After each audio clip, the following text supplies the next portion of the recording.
এখন যে বন্ধের পরিস্থিতি, এটাতে কি জানি কয় আমনের গিরিস্তি না কি জানি কয়, আমনগর দিকে জানি না। এই সময়টা পুরো বন্ধই পতিত থাকে আমগর দিকে। তো দেখতে পারতেছেন ঘাসে, প্রত্যেকটা ক্ষেতে প্রচুর পরিমাণে ঘাস ঘাস আর ঘাস।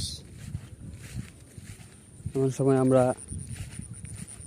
ক্ষেত অবশ্যই লাগাই না, আমগর দিকে কেন লাগাই না তারপরে আমি সঠিক জানি না, কিন্তু এই সময় ক্ষেত লাগাই না, পুরো বন্ধুটাই ঘাসে ভরপুর থাকে। হেঁটে হেঁটে যাচ্ছি আমাদের পার্শ্ববর্তী বাজারে, তাই ভাবলাম আপনাদেরকে একটা ভিডিও দেই, দেখেন।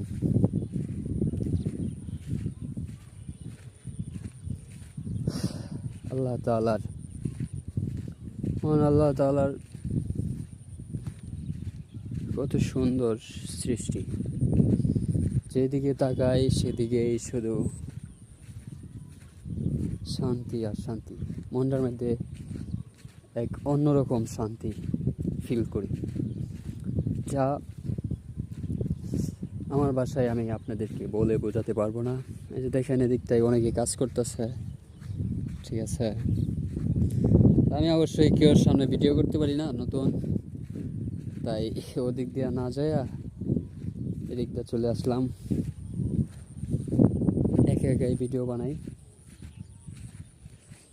দেখেন এটাই কিন্তু এই কেলাই করে, কেলাই যে এখন আরেকবার ধান জোয়ার আগে আগে হয়তো কেলাই করবো। আমি এর আগে বাড়িতে আসছিলাম, পরে বাড়িতে আসার পরে দেখি যে এই বাতরটাই কেলাই করছে, খুব সুন্দর লাগছিল তখন।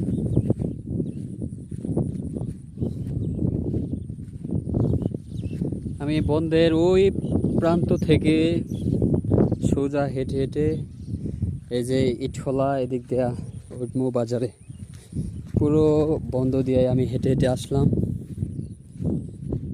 খুবই ভালো লাগে আমার কাছে হাঁটতে।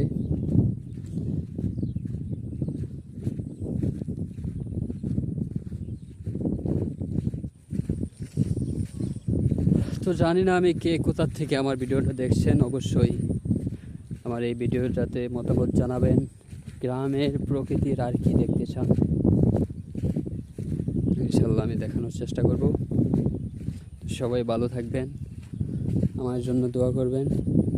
আসসালামু আলাইকুম।